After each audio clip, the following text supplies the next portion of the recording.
अभिनंदन, आभार और बहुत बहुत स्वागत है दोस्तों श्रेया शाह नाम के इस वर्सेटाइल यूट्यूब चैनल पर। और मैं हूं आप सबका अपना रूपेन आर शाह। मॉर्निंग मंत्र का सेगमेंट जनरली श्रेया ही अपलोड करती है, लेकिन बहुत ही विलक्षण मॉर्निंग मंत्र है। अब तक की मॉर्निंग मंत्र की सीरीज में जितने मॉर्निंग मंत्र दिए गए हैं उसमें यह स्पेशल है। भाग्य किनका चमकता है, हर कोई जानना चाहता है। तो फिर सोचा कि चलो इंट्रोडक्शन वाली स्पीच हम दे देते हैं। मॉर्निंग मंत्र आपको श्रेया सुनाएगी और उसका जो अर्थ निकलता है उसके लिए हम वापिस आएंगे। तो दोनों ने सम्मिलित करके यह मॉर्निंग मंत्र बनाया है। सिर्फ कहानी मत समझिएगा, ध्यान से सुनिएगा, समझिएगा, जीवन में उतारिएगा और फल पाइएगा।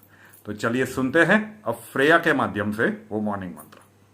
हर कोई व्यक्ति आज के इस दुनिया में सोचता है कि मैं कैसे कपड़े पहनूं कि लोगों में मेरी अच्छी पहचान बने।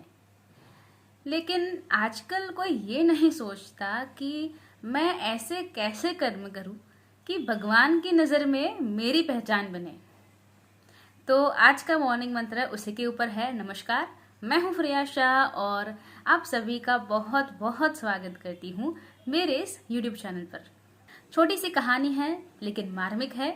दिल को छू जाए तो वीडियो को लाइक कीजिएगा और बहुत सारे लोगों तक इसे शेयर कीजिएगा।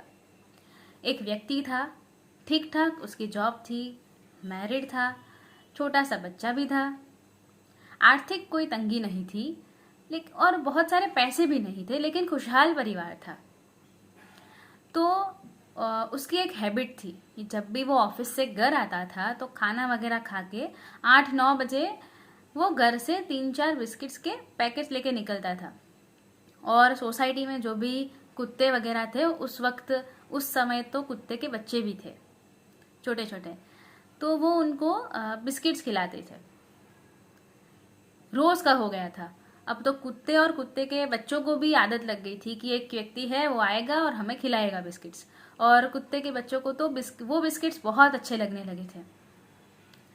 एक दिन ऐसा हुआ कि उस व्यक्ति को आने में देर हो गई। ऑफिस में बॉस ने बोला होगा कि कल मीटिंग है तो सारा काम यहीं पे ख़त्म करके घर जाना। तो ऑफिस में ही उसको 10 बज गए, घर आते आते 11 बज गए। तो उसने सोचा कि अगर मैं खाने बैठूंगा तो आधी रात हो जाएगी, तो पहले इन लोगों को खिला के आता हूँ, फिर मैं खाने बैठता हूँ। तो जब वो अंदर गया किचन में, उसने डिब्बा खोला, देखा कि बिस्किट के पैकेट्स ही नहीं है। तब उसे याद आया कि अरे कल लास्ट पैकेट था और मुझे आज बिस्किट्स के पैकेट लाने ही थे। और वो काम वगैरह में भूल गया।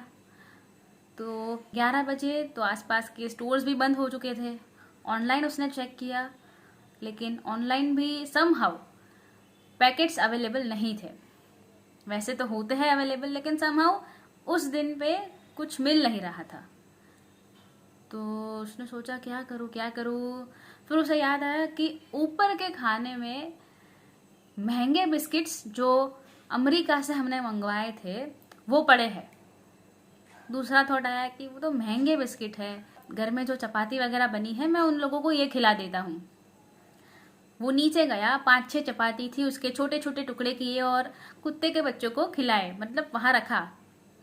लेकिन कुत्ते के बच्चों को तो बिस्किट्स बहुत पसंद थे, उनको तो वो आदत लग चुकी थी और उनको वो बिस्किट्स बहुत अच्छे लगते थे। तो वो लोग तो चपाती के सामने देखते थे और उस व्यक्ति के सामने देखते थे, उसके सामने देखते और व्यक्ति के सामने देखते थे। मतलब वो लोग वो नहीं खा रहे थे समहाउ। तो व्यक्ति ने फिर सोचा कि कोई नहीं, अब इनको भूखा तो नहीं रख सकते, महंगे तो महंगे, इनके नसीब के होंगे बिस्किट्स। ऊपर जाके वो महंगे वाले बिस्किट्स लेके आता हूँ। ऊपर गया तो वाइफ के साथ थोड़ा डिस्कशन हुआ और उसमें 15-20 मिनट निकल गए। इतने में 11:30 बज गए।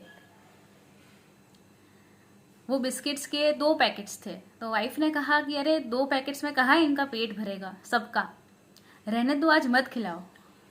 लेकिन उस व्यक्ति का मन नहीं मान रहा था कि जितना भरे उतना, लेकिन भूखे नहीं रखने हैं। तो जब वो अपने घर का डोर ओपन करता है और देखता है कि जो 6-7 कुत्ते के बच्चे थे वहाँ पे जो खेल रहे थे वो चले गए थे। लेकिन वहां पे एक ही पप्पी था, और वो छोटा सा जो पप्पी था क्यूट सा, वो उस व्यक्ति के घर के डोर के सामने ही नजर टिकाए बैठा था कि अब आएंगे बिस्किट्स, अब आएंगे वो खाना लेके। तो वो व्यक्ति नीचे आया, 2 पैकेट्स उसने खोले, और उस पप्पी ने, उस कुत्ते के बच्चे ने 1-1.5 मिनट में तो पूरे 2 पैकेट साफ कर दिए। बस कहानी खत्म। अरे हमारी लाइफ में तो यही होता है। भगवान हर किसी को देता जरूर है, लेकिन धैर्य कहाँ पे है? उस कुत्ते के बच्चे को ये पता था कि भले ही देरी हो गई है, लेकिन वो आएगा और मुझे खिलाएगा जरूर, इसीलिए वो धैर्य के साथ वहां बैठा रहा। और हम क्या करते हैं? हमारे साथ भी तो यही होता है। चौंकिएगा मत, ये मॉर्निंग मंत्र बहुत सारे सरप्राइजेस के साथ आ रहा है, लेकिन जीवन की एक बहुत बड़ी सीख है। तो सोचा कि क्यों ना स्टोरी फ्रेया नैरेट कर देती है और संदेश आपका एस्ट्रो दोस्त दे देता है। तो हम जीवन में क्या करते हैं? प्रभु से प्रार्थनाएं करते हैं, उनसे कुछ मांगते हैं, लेकिन धैर्य नहीं है। भाई टेक्नोलॉजी का जमाना है, सब कुछ इंस्टेंट चाहिए, राह देखने को तो कोई तैयारी नहीं है। और अगर समय पे नहीं मिलता है तो फिर हम वहां से चले जाते हैं कि यहाँ पे आने का कोई औचित्य नहीं बनता, ये तो हमारी सुन रहे हैं, और बस एक प्रकार से प्रभु से दूरियां बढ़ जाती है। अरे भैया, आपको और हमको उस परमेश्वर ने बनाया है, तो हमारी कहानी भी लिखी जा चुकी है। Have patience. उस कुत्ते के बच्चे से कुछ सीखिएगा कि धैर्य बनाए रखिएगा। अगर आपको उसने बनाया है तो आपके लिए कुछ अच्छा सोच के भी रखा होगा। कर्म अच्छे करने पड़ेंगे और धैर्य रखना पड़ेगा, तो फिर वो फल आपको मिलके ही रहेगा। धैर्य के अभाव में या जल्दबाजी करने में हम ऐसा बहुत कुछ खो जाते हैं जो हम सच में रियली डिजर्व करते हैं। वीडियो भगा भगा के नहीं देखा है, कई लोगों को शायद वीडियो दूसरी बार देखने को और सुनने को भी मन करेगा, लेकिन सिर्फ सुन के भूल मत जाइएगा, जीवन में उतारिएगा। आपके जितने हैं अपने हैं उन तक तो पहुंचाइएगा, और सोशल मीडिया पे भी इस वीडियो को दबा के शेयर कीजिएगा। फ्रेया शाह नाम के इस यूट्यूब चैनल को अभी तक सब्सक्राइब नहीं किया है तो कर लीजिए, साथ वाला बेल आइकॉन दबा दीजिए, और उसके बाद 3 ऑप्शंस आएंगे, ऑल के ऊपर क्लिक कर दीजिए, ताकि हर नए वीडियो की नोटिफिकेशन आपको सबसे पहले मिलते रहे। और मॉर्निंग मंत्र का ये सेगमेंट आपको कैसा लगता है, आपके कमेंट्स जरूर से खुल के बताइएगा।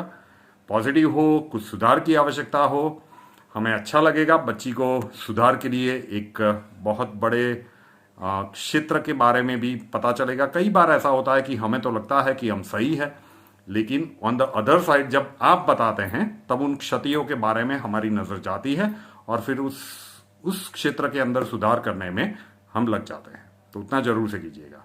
नए वीडियो के साथ फिर मिलेंगे। धन्यवाद। जय हिंद।